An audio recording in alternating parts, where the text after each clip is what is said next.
আপনাদের মহল্লায় হাফেজ সাহেব আছে না নাই? আসেনি?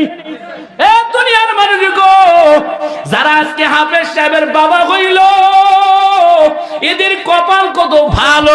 এরে বান্দা, হাফেজ সাহেবদের কিয়ামতের ময়দানে আল্লাহ পাক রব্বুল আলামিন এত সুন্দর অর্ডার দিয়ে দেবে। আল্লাহ বলবে, এরে হাফেজ সাহেবের দল, কোরআন তিলাওয়াত শুরু করে দাও। এক একটা আয়াত তিলাওয়াত করবে। পবিত্র কালামে 6666 আয়াত আছে। এক একটা আয়াত তিলাওয়াত করবে। প্রতিটা আয়াতের বিনিময় জান্নাতের মধ্যে একটা করে তালা দান করবে। যাইতে মনে চাই কি চায় না? চিন্তা ভাবনা করতে পারেন, হুজুর গো, নিজের সন্তানকে তো হাফেজ বানাইতে পারি নাই, কিন্তু আমার জানা এই মহল্লায় হাফেজ সাহেবের অভাব নাই। কথা বলেন ঠিক না? আপনাদের ভাগ্য খারাপ না ভালো? যারা বলেন ভালো না খারাপ? এ দুনিয়ার মানুষ গো, আজকে নিজের সন্তানকে হাফেজ বানাইতে পারো নাই।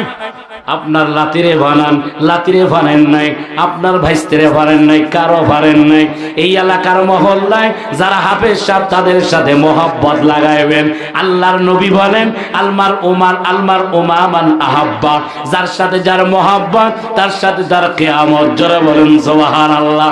আজকে যদি আপনার হাফেজ সাহেবের সাথে যদি মোহাব্বত হয়ে যায়, কঠিন কিয়ামতের ময়দানে গো, একটা হাফেজ সাহেবের 6666 তালা দিবে। এই এলাকায় 6000 ঘর আছে না নাই? আসেনি? 6000 ঘর আছে নাই, কিন্তু একটা হাফেজ সাহেবের 6666 তালা দেবে। এই এলাকায়, এই কৈটুলা এলাকায় হাফেজ সাহেবের অভাব নাই। আপনাদের কপাল ভালো না খারাপ? কিন্তু যাদের কপাল খারাপ, যারা হাফেজ সাহেবদের দেখতে পারে না। কথা বলেন? যারা হুজুরদেরকে দেখতে পারে না, দোকান পাড়ে গল্প করে, অমুকের ছাড়াও তো হাফেজ নাই, বড় ফাজি। এরে বান্দা, আজকে একটা পারা মুখস্থ করে দেখো, কি কষ্ট, কি কষ্ট। কিন্তু হাফেজ সাহেবেরা 30টা পারা মুখস্থ করলো। দুনিয়ায় কোনো মানুষের জন্য নয়, দুনিয়ায় কোনো ভালো চাকরি করার জন্য নয়। 1 নম্বর কাকে রাজি খুশি করার জন্য। কথা বলেন, কাকে? সে আল্লাহ আছে না নাই? দুনিয়ায় যতদিন থাকবেন গো, নিজের সন্তান হাফেজ সাহেব না হইল, আপনি হাফেজ সাহেবদেরকে সম্মান করবেন, ভালোবাসবেন। দেখবেন আল্লাহ পাক রব্বুল আলামিন এর বিনিময়ে আপনারে জান্নাতে ঢোকা দিবে। আল্লাহ তাআলা বলেন যে আমি আল্লাহ তাআলা বান্দার মুখটারে তৈরি করলাম। কি জন্য তৈরি করলাম? আমি আল্লাহ বান্দার চোখটারে দিলাম। বান্দা এই চোখ দেখে দেখে আমার দুনিয়ায় নিয়ামত দেখে দেখে আমারে শুকরিয়া আদায় করবে, কোরআন শরীফ তেলাওয়াত করবে।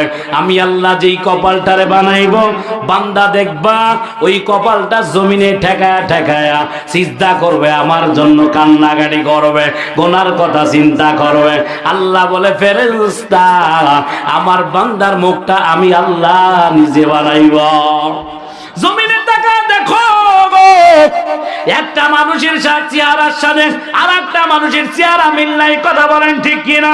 এরে বান্দা, আজকে আমি আপনি কি জন্য কোন রাস্তায় চললাম, কি জন্য কোন রাস্তায় ফিকির করলাম?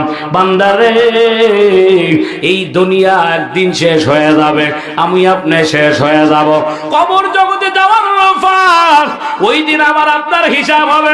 যদি দুর্বল হয়, ওই দিন আমি আপনি ঠেকে যাব কি যাব না? এরে বান্দা, আল্লাহ তাআলা বলেন, বান্দা যেই জায়গা কোরআনের মাহফিল হবে, আল্লাহ তাআলার নবী বলেন, খায়রুকুম মান তাআল্লামাল কুরআনা ওয়া আল্লামা, তোমাদের মধ্যে সর্বোত্তম ওই ব্যক্তি যে কোরআন মাজিদ শিক্ষা করে এবং অপরকে শিক্ষা দেয়। আজকে কোরআনের মজলিস, আমি আপনাদেরকে কোরআনের শিক্ষা দেব, এর চাইতে উত্তম জায়গার হইতে পারেনি। কিন্তু যারা কপাল পুরা গো, যারা দোকান পাড়ে 4 হোস্টেলে আইসা এখনো বইয়া বইয়া